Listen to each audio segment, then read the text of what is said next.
جی کاشفہ. یاسر آپ کیا کر رہے تھے؟ ارے میں اوپر کھانا بنا رہا تھا. میں نے کہا جب تک بچوں نے آنا ہے تو آپ بھی بزی تھی, آپ کو میں نے دیکھا تھا کام کرتے ہوئے. میں نے کہا جب تو تک پکا کیا رہے ہیں؟ میں آلو گوشت بنا رہا ہوں. تو میں پوچھنے آیا تھا اصل میں ادرک کتنا ڈالنا تھا؟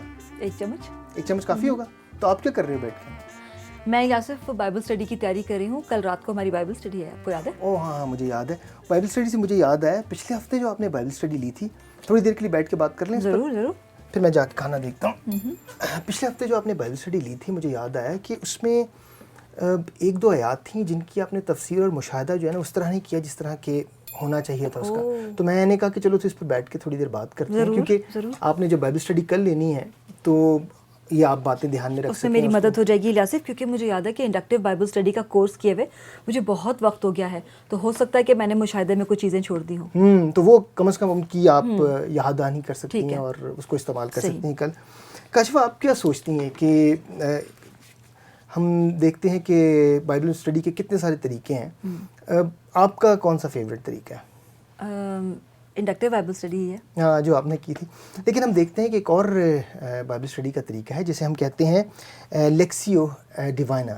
اس کو ہم اس طرح دیکھتے ہیں کہ یہ کلام کے حصے کی کوئی آپ مرکزی آیت لے لیتے ہیں اور اس کے اوپر کافی دیر تک اس کو پڑھتے ہیں, اس کے اوپر دھیان کرتے ہیں, اس کا مطالعہ کرتے ہیں, اس کو سیکھتے ہیں. اور پھر ایک اور طریقہ ہے جیسے ہم کلید الکتاب استعمال کرتے ہیں یا قاموس الکتاب استعمال کرتے ہیں.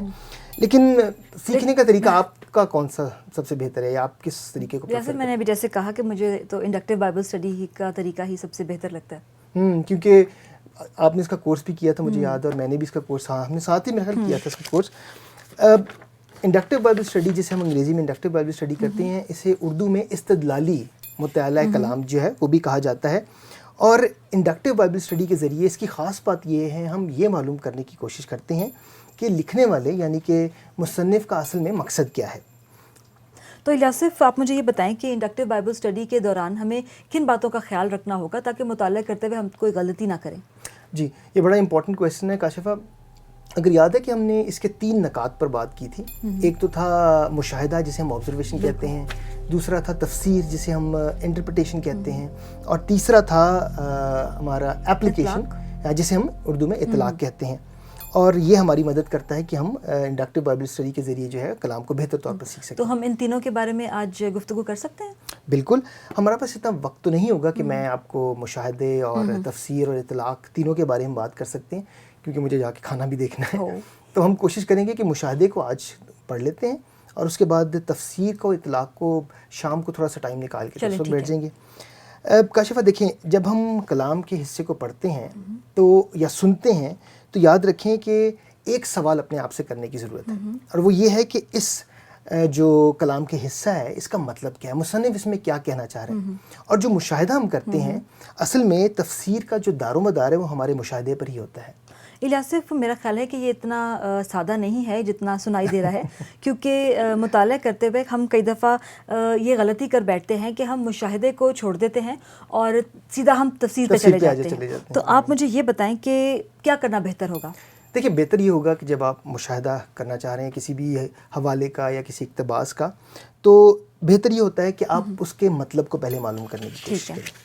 جیسے آپ اس طرح کے سوال کر سکتے ہیں کہ کون, کیا, کب اور کہاں, اور یہ سوال جو ہیں وہ آپ کی مدد کریں گے کہ آپ اس جو حوالہ ہے اس کا مشاہدہ بہتر طور پر کر سکیں. یاسف یہ اتنا آسان نہیں ہے, کیونکہ آپ مجھے یہ بتائیں کہ یہ سوال جو ہیں کون, کب, کہاں, کیسے, ان کو ہم تیار کیسے کر سکتے ہیں؟ کاشفہ جیسے میں نے یہ سوال بتایا تھا کہ کون, کیا, کب, کہاں, کیوں, ہر لفظ میں سے آپ کچھ سوال اپنے لیے تیار کر سکتے ہیں جس کو آپ مشاہدے کے لیے استعمال کر سکتے ہیں. جیسے میں آپ کو مثال دینا چاہتا ہوں, لفظ کون ہے, اس کے لیے کچھ سوال تیار کر لیں. جیسے اس حوالے کو لکھنے والا کون ہے, کوئی بھی ایک حوالہ ہے, اس کو لکھنے والا کون ہے, اس حوالے میں کن لوگوں کا ذکر کیا گیا ہے, اور یہ حوالہ کن کے لیے لکھا گیا. اس طرح کے سوال بنا کے تو آپ جو ہے مشاہدے میں اپنے لیے استعمال کر سکتے ہیں. الیاسف اس کی کوئی مثال آپ دیں گے؟ بالکل, اس کی عملی مثال ہم دیکھ سکتے ہیں. میرے ساتھ اگر آپ نکالیں رومیو اس کا 12واں باب اور اس کی پہلی 2 آیات ہمارے لیے پڑھیں آپ, اور اسی حوالے کو ہم اپنے مشاہدے کے لیے جو ہے استعمال کریں گے. ٹھیک ہے. 12واں باب پہلی 2 آیات. پس اے بھائیو, میں خدا کی رحمتیں یاد دلا کر تم سے التماس کرتا ہوں کہ اپنے بدن ایسی قربانی کے لیے نذر کرو جو زندہ اور پاک اور خدا کو پسندیدہ ہے. یہی تمہاری معقول عبادت ہے. اور اس جہان کے ہم شکل نہ بنو بلکہ عقل نہیں ہو جانے سے اپنی صورت بدلتے جاؤ تاکہ خدا کی نیک اور پسندیدہ اور کامل مرضی تجربے سے معلوم کرتے رہو. جی کاشفہ، شکریہ، آپ نے کلام کا حصہ ہمارے لیے پڑھا. اب وہ لفظ کون جو ہے اور اس سے جو ہم نے سوال بنائے ہوئے تھے، اب ہم اس کو اس حوالے میں استعمال کریں گے. ٹھیک ہے. جیسے پہلا سوال ہے کہ اس حوالے کو لکھنے والا کون ہے؟ پولس رسول. پولس رسول ہے. اس حوالے میں کن کن لوگوں کا ذکر کیا گیا ہے؟ اس میں مسیحی جو روم میں تھے اور پولس رسول کا ذکر ہے، اور ساتھ خداوند یسوع مسیح کا بھی ذکر. جی، اور اس کا جو ایک تیسرا سوال وہ ہم اس میں دیکھ سکتے ہیں، وہ یہ ہے کہ یہ حوالہ کن کے لیے لکھا گیا. اور ہم دیکھتے ہیں کہ یہ مسیحی جو روم میں رہتے تھے ان کے لیے لکھا گیا. اچھا الیاصر، تو اس کا مطلب ہے کہ جو باقی کے لفظ ہیں ان کو بھی ہم سوالوں میں مشاہدے کے لیے اسی طرح سے استعمال کر سکتے ہیں. بالکل اسی طرح استعمال کر سکتے ہیں. کاشفہ، ایک خاص چیز جو اس مشاہدے کے دوران میں آپ کو بتانا چاہتا ہوں وہ یہ ہے کہ یہ ہمیشہ ہمیں یاد رکھنے کی ضرورت ہے کہ جب آپ اقتباس کو پڑھتی ہیں جی اور سمجھنے کی کوشش کرتی ہیں تو دیکھیں کہ کیا وہ تمثیل ہے یا وہ تاریخ کا کوئی حصہ ہے یا وہ کوئی کہانی ہے یا کوئی خط ہے. یہ آپ کو مدد کرے گی کہ آپ تفسیر جو ہے وہ اس کی بہتر طور پر کر سکیں. اور یاد رکھیں کہ جو ہم نے اس وقت مشاہدات کیے ہیں یہ اصل میں تفسیر سے پہلے کیے جاتے ہیں. ہم سارے مشاہدات کو اکٹھا کرتے ہیں اور پھر یہ تفسیر کرنے میں آپ کی مدد کرتے ہیں. اور اس طرح سے ہم جو پہلا مرحلہ ہے اس کا انڈکٹیو بائبل اسٹڈی کا جو کہ مشاہدے کا ہے اس کو ہم ختم کر پائیں گے. شکریہ الیاصف، آپ نے میری بڑی مدد کی ہے اور میرا خیال ہے کہ اگلی بائبل اسٹڈی میں اس سے بہتر تیار کر سکوں گی. تو کیوں نہ جو کچھ آج ہم نے سیکھا ہے اس کا میں اعادہ کرتی ہوں. ضرور. انڈکٹیو بائبل اسٹڈی میں 3 باتیں شامل ہیں: مشاہدہ، تفسیر اور اطلاق. مشاہدہ کرتے وقت ہمیں ایسے سوال کرنے ہیں کہ یہ تحریر کس نے لکھی اور اس حوالے میں کن لوگوں کا ذکر ہے. ہمیں یہ بھی معلوم کرنا ہوگا کہ کب، کہاں اور کیوں یہ لکھا گیا. یہاں ایک اور بات بھی اہم ہے کہ اس اقتباس کی نوعیت کو معلوم کریں کہ کیا یہ تاریخی ہے، تمثیلی ہے یا خط ہے.